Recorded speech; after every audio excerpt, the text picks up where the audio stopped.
ક્યારના સૂનમૂન બેઠા છો? શું કઈ ટેન્શનમાં છો? નીતુ, શું વાત કેવી તને? માણસ જ્યારે તકલીફમાં હોય ને ત્યારે બધી જગ્યાએથી તકલીફ આવતી રહેતી હોય છે. બસ એવું જ છે. હવે આ એકલવાયું જીવન કડવા દોડે છે મને. માસી, તમે કેવા શું માંગો છો? જે હોય તે. હું તમારી દીકરી જેવી જ છું ને. મને જે હોય તે કયો. સાચી વાત છે. એક માની વેદના દીકરી જ સમજી શકે. મને એટલો વિશ્વાસ છે કે હું તને જે વાત રજૂઆત કરીશ ને એ તું શાંતિથી સાંભળીશ અને એ વાત ઉપર તું સહમત થઈશ. હા, પણ કયો તો ખરા કે શું છે? નીતુ, હવે દીકરા અને વહુ સવાર પડે સાંજ પડે ગમે તે વાતમાં ટોર્ચરિંગ કરે છે. એટલે મેં નિર્ણય લીધો છે કે મારે બીજા લગ્ન કરી લેવા છે. એ તો સારું કહેવાય. હું પણ તમને સપોર્ટ કરીશ. સાચું? હા, પણ આંટી, પણ એ વ્યક્તિ કોણ છે, શું છે, તમે મને આખી વાત કરો તો મને ખબર પડે ને. હજી શોધ્યું નથી, પણ હવે શોધવાનું ચાલુ કરીશ. કેમ કે મારા દીકરા અને વહુને પણ ખબર પડે કે હા, મા વગરનું એકલું કેવી રીતે રહેવાય છે. એમાં શું આંટી, હું પણ તમને સપોર્ટ કરીશ. થોડો ખર્ચો થશે પણ મારા ઉપર વિશ્વાસ કરો, હું તમારું કામ કરી આપીશ. સાચું ને? મને તારા પર વિશ્વાસ હતો કે હું તને વાત કરીશ અને તું મને સપોર્ટ જરૂર કરીશ. પૈસાનું ચિંતા કરમાં. પૈસા તું જેટલા કહીશ ને એટલા હું તને આપીશ. પણ બસ મારું આ એક કામ કરી દે કે જેનાથી મને પણ કંપની રહી અને મારા દીકરાઓને પણ સબક શીખવાડી શકું કે એ લોકો પણ કેવી રીતે જીવે છે મારા વગર. પણ આંટી, તમે તમારી વહુને ગમતા તો છે નહીં, એટલે તમે જે કરો છો એ બરાબર જ કરો છો. આમ પણ મારી નજરમાં એક વ્યક્તિ છે, જો તમે કહેતા હો તો હું વાત કરું. તો ધર્મના કામમાં ઢીલ છે નહીં. તું હમણાં જ વાત કરે એમની સાથે. અને હા, મારે બંને દીકરા છે, મારે એક વહુ છે, એ બધી ચોખવટ કરી લેજે. પણ એટલું પણ જણાવજે કે મારા બંને દીકરાઓ ને વહુ એ સાથે નહીં રહે. જો સારું એવું વર્તન કરશે મારી સાથે ભવિષ્યમાં તો જ એમને હું રાખીશ. એવી તું ચોખવટ કરી લેજે એટલે સમય જતાં બીજી કોઈ અડચણ ન આવે. આંટી, બીજું બધું તો હું સંભાળી લઈશ, પણ આમાં મારો શું ફાયદો? બેટા, ક્યારેય મારું જે કામ કરે છે ને એને હું નિરાશ નથી કરતી.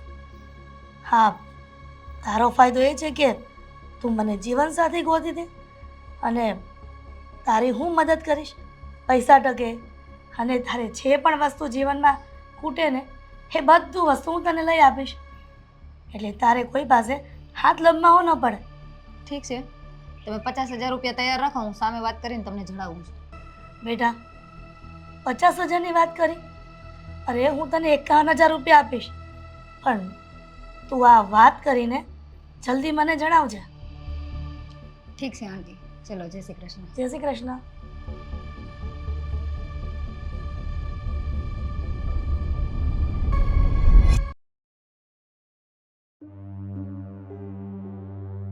બરાબર, તો સમજાઈ ગયું બધું કે આ બધી શરૂઆત થઈ છે ક્યાંથી. પણ આ લોકોને કોણ સમજાવશે? આપણે જ સમજાવશું ને, બીજું કોણ સમજાવશે?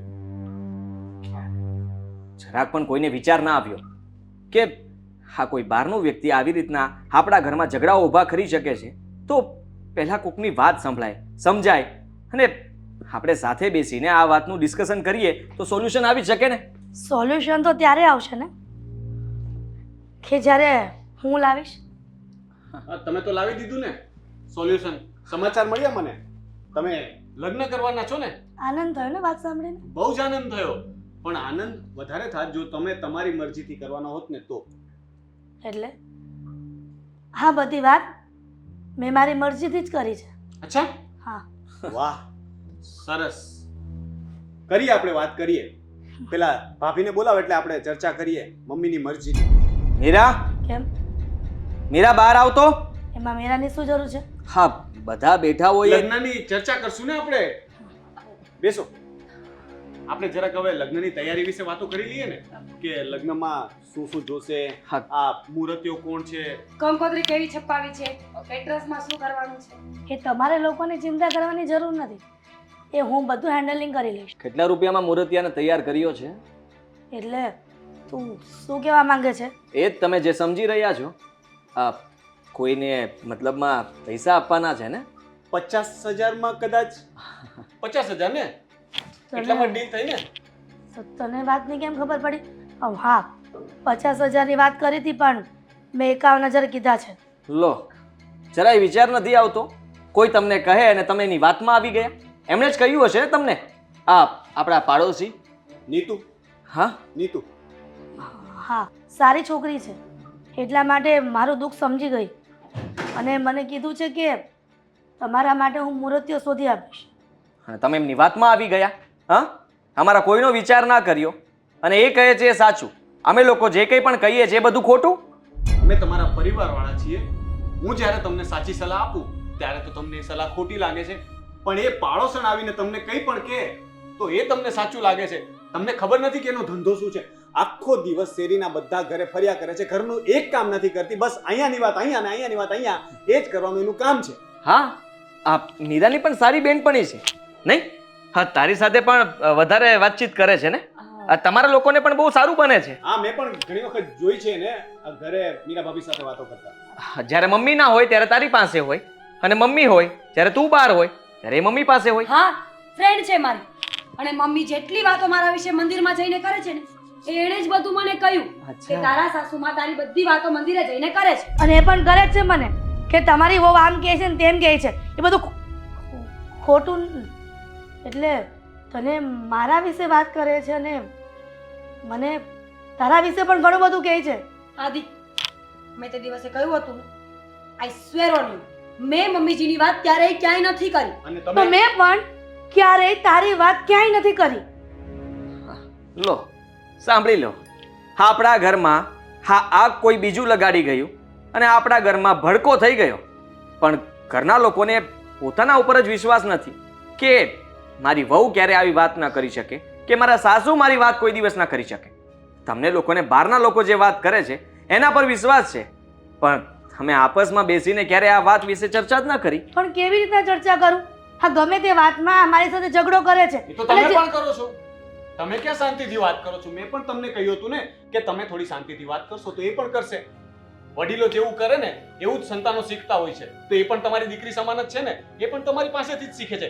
કાલ સવારે ઉઠીને એ સાસુ બનશે તો તમને શું લાગે છે કેવી સાસુ બનશે? તમારા જેવી જ સાસુ બનશે. અને આ ચરિત્રવાળી વાત એનું શું હતું?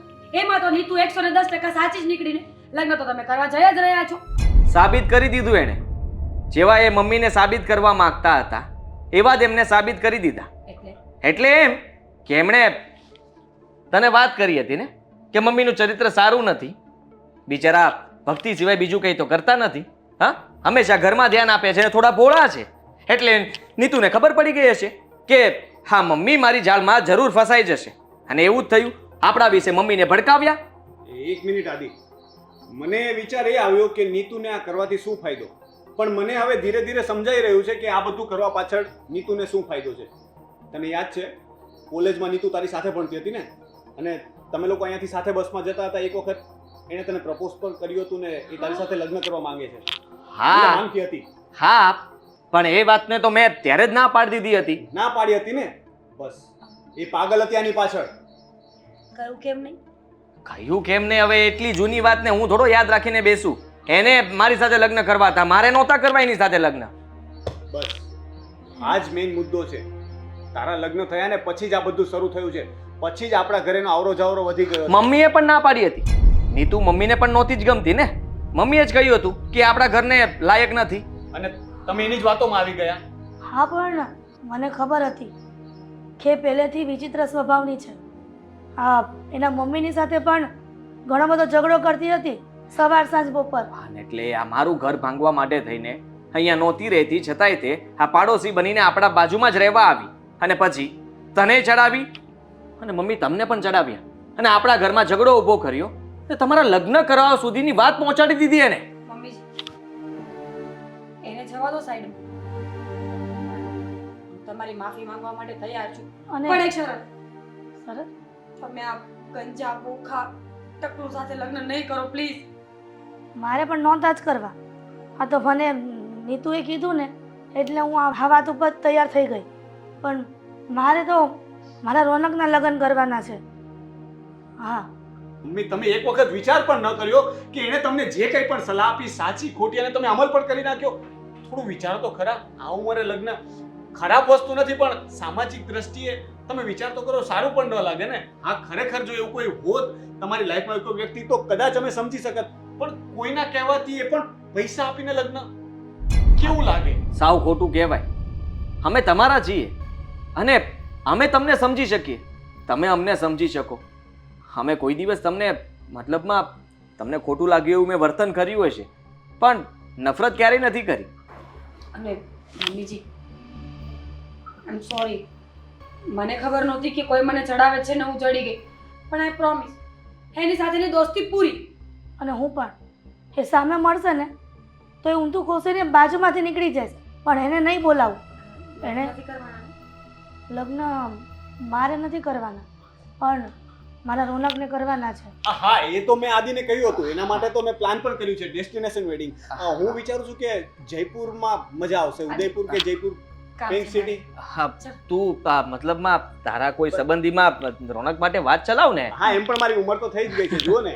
ના, મેં તો તારા પપ્પા નહોતા શોધ્યા, એ પણ 51,000 રૂપિયા આપીને વાત ડીલ થઈ હતી. પણ તું તો કોઈક છોકરી ગોતી હતી, એના માટે 1,00,000 ને 1,000 રૂપિયા આપ્યા. બસ બસ હા ડીલ નથી કરવાની, વેચવાનું હા. નથી એને. હા હા જુઓ, એવી રીતે કોઈ વેચાતું આપણે માણસ નથી જોતું ઘરમાં. તમે કઈ સગા સંબંધીઓમાં વાત ચલાવો, સરખી રીતે વાત કરશો તો મળી જશે ગમે તારી ત્યાંથી. કોઈ બેન મને કોઈ વાંધો નથી. આદિત્યના 1,00,000 રૂપિયા મને આપી દો. લગ્ન પહેલા થઈ ગયા છે એ વાત હું માનું છું, પણ હવે જો પૈસા મળતા હોય તો મને શું વાંધો? કામ કર તારું, જા. કામ ઘણા બધા બાકી છે, કામ કર, જા ઉપર. ચોખ્ખું ને? અરે પણ ભાઈ પેલું જયપુર વાળું ગોઠવી કે ઉદયપુર, કયું બેટર હા, રહેશે? ઉદય જયપુર બધું થઈ પેલા જશે. કિલ્લાઓ મસ્ત છે ત્યાં. કિલ્લા ઉપર લગ્ન કરવા જ તારે? અરે મજા આવે ને કિલ્લા ઉપર. અમારા પેલા હાર પહેરવાનો પ્રોગ્રામ હોય ને કિલ્લાની ટોચ પર કરશું. તમે બંને છોકરી ભાઈ મળી જવા દે. હા છોકરી મમ્મી ગોતો, મળી જાય એટલે કહી દેજો, પછી આપણે વિચારીશું કે ક્યાં ગોઠવવા છે. હા થોડીક ઉતાવળ કરજો, હવે વાત નીકળી છે તો યાર છોકરા છે બધા તો. મૂંગો રહેતો હોય તો હું વાત કરું ને કંઈક ગોઠવીએ.